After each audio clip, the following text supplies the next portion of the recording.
کو یاد رکھیے، پورا گھر کما رہا ہے، خرچہ پورا نہیں ہو رہا ہے، مطلب یہ ہے کہ گھر سے برکت اٹھ گئی ہے۔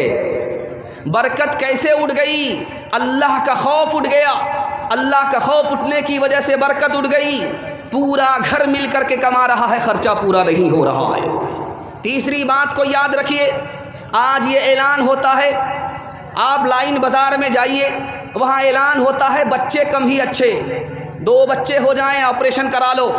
1965 میں اعلان ہوا تھا آپریشن کرا لو، 70 تک آپریشن کرا لو، زیادہ بچے ہوں گے قحط آ جائے گا۔ 70 آیا اور چلا گیا، قحط نہیں آیا۔ اس کے بعد اعلان ہوا کہ 80 اور 90 تک اگر لوگوں نے آپریشن نہیں کرایا، بچے کو کم نہیں کیا، تو غریب امیر کو کھا جائیں گے، بلکہ اور زیادہ خوشحالی آ گئی، اور زیادہ ترقی آ گئی۔ خاندانی نسبندی آپریشن کی بات کیوں آ رہی ہے؟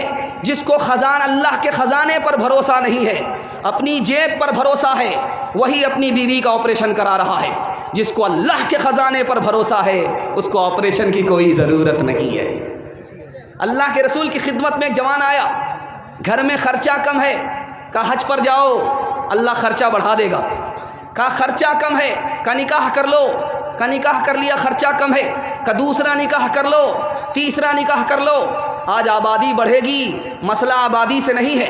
روس کے سائنسداں نے 1975 میں کہا تھا زمین کے اندر اتنی طاقت ہے کہ اگر ہم دماغ لگائیں کھیتی کرنے کے لیے تو 9.5 خرب لوگوں کی غذا نکالی جا سکتی ہے۔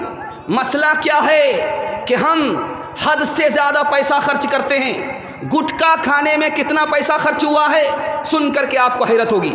سندھ ہندوستان سے باہر کا حصہ ہے، ہندوستان میں پہلے تھا۔ کتنا پیسہ گٹکا میں لوگوں نے تھوکا ہے؟ 12 ارب روپیہ گٹکا میں تھوک دیا ہے۔ ہم اپنے چال سے غریب ہیں، اللہ نے ہمیں غریب نہیں بنایا ہے۔ انشاءاللہ آمدنی 98 ہوگی، خرچہ روپیہ ہوگا۔ جوش کے ساتھ ہاتھ اٹھائیے، بالکل صحیح جا رہا ہے۔ یہ دیکھیں،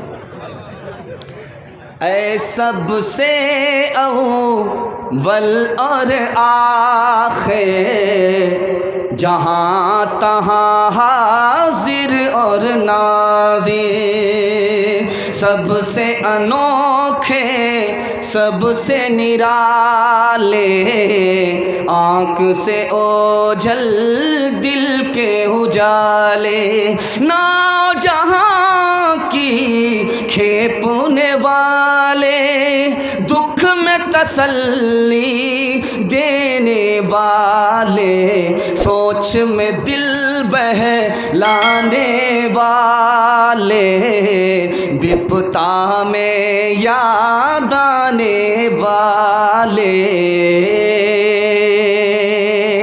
پہلا پیغام ختم ہو گیا، دوسرا پیغام آ رہا ہے۔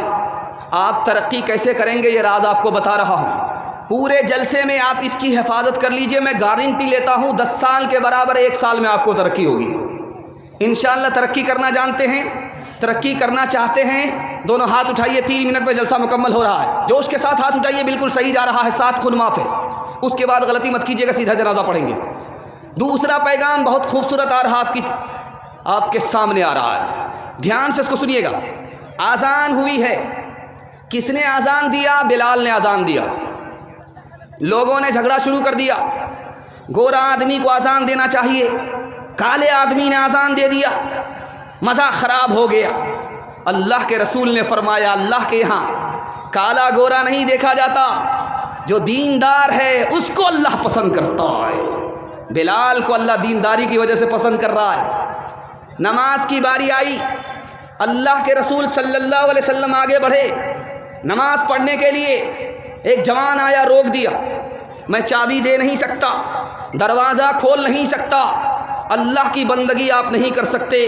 اللہ کے رسول نے فرمایا ایک وقت آئے گا یہ چابی میرے ہاتھ میں ہوگی اور یہ میرے لیے دروازہ کھلے گا، میں آزادی کے ساتھ اللہ کی بندگی کروں گا۔ وہ وقت جب آیا تو کہا کہ وہ جوان کہاں گیا جو اللہ کی مسجد میں اللہ کے بندے کو روکتا تھا؟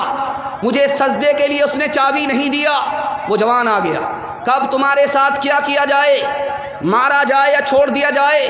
تو اس جوان کی زبان سے 2 جملے نکلے، اخن کریم نبی کریم، آپ تو مہربان نبی ہیں، معافی کریں گے بدلہ نہیں لیں گے. آپ تو مہربان بھائی ہیں, معافی کریں گے بدلہ نہیں لیں گے.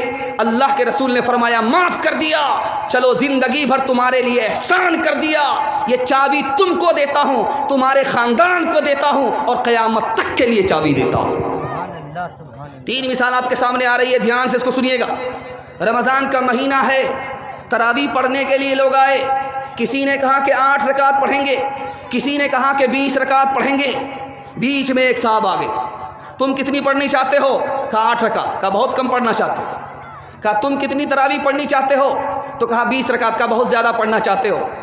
ارے تم تو پڑھنے والے ہو, چاہے تھوڑا پڑھو چاہے زیادہ پڑھو, لیکن ان کی فکر کرو جو پڑھتے ہی نہیں ہیں. یہ بحث سے ہمیں کیا ملے گا؟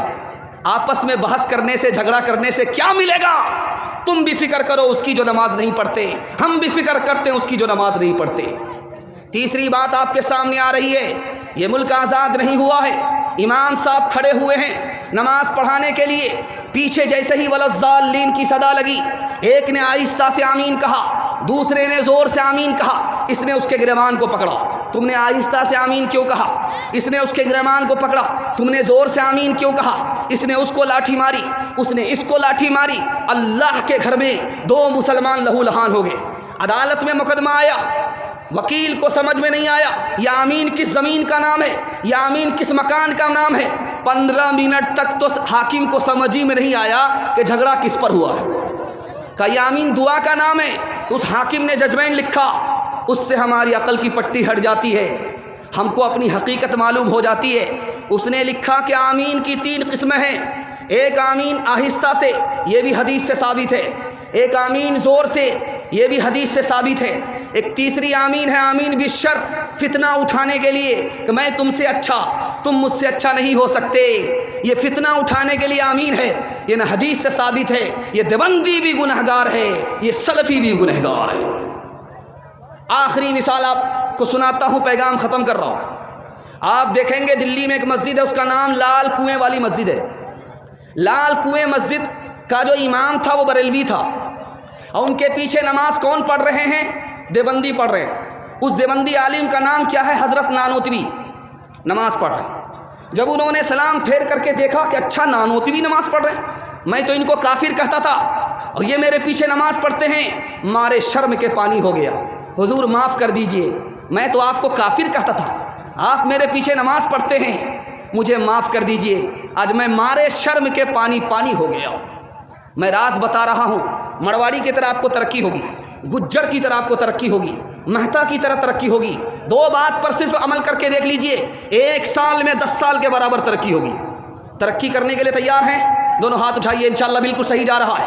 پہلا کام, اگر ہمارا بھائی ترقی کر رہا ہے اس کی ٹانگ نہیں کھینچیں گے. ہمارا بھائی کوئی نیچے گر رہا ہے, اس کو سارے خاندان والے مل کر کے سپورٹ کریں گے, مدد کریں گے. تو جیسے مارواڑی کو ترقی ہوتی ہے اسی طرح آپ کو بھی ترقی ہوگی. گھر کا جھگڑا مارواڑی کا یہاں گھر میں حل ہوتا, عدالت میں نہیں جاتا. ہمارا مقدمہ گھر کے اندر حل ہوگا, عدالت میں نہیں جائے گا. جس طرح مارواڑی کو ترقی ہوگی اسی طرح ہم کو ترقی ہوگی. انشاءاللہ ہم اپنے بھائی کو معاف کریں گے. جب مقدمہ ہار جائیں گے ہاتھ اٹھائیے انشاءاللہ.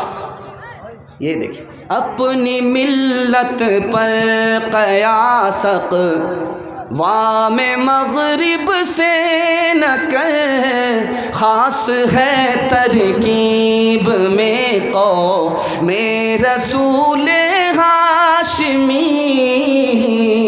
ان کی جمعیت کا ہے ملک و نسب پر انحصار, قوت مذہب سے مستحکم ہے جمعیت تیری. دامن دی ہاتھ سے چھوٹا تو جمعیت کہاں, دامن دی ہاتھ سے چھوٹا تو جمعیت کہاں, اور جمعیت ہوئی رخصت تو ملت بھی گئی. تیسرا پیغام سیرت کے حوالے سے آ رہا ہے. جلسہ آپ کا تیزی سے نکل رہا ہے اس لیے کہ آپ محبت سے سن رہے ہیں, میں آپ کو محبت سے سنا رہا ہوں. اللہ دونوں کی محبت کو سلامت رکھے. سننے کے لیے تیسرا پیغام تیار ہے؟ دونوں ہاتھ اٹھائیے. انشاءاللہ آپ سوچیں گے ہاتھ اٹھا کر کے ہاتھ میں درد ہو جائے گا. میں اس لیے ہاتھ اٹھانے کے لیے کہہ رہا ہوں تاکہ آپ کو نیند کا جھٹکا تک نہ آئے، میرے پیغام کی حفاظت ہو جائے۔ دھیان سے اس کو سنیے گا جو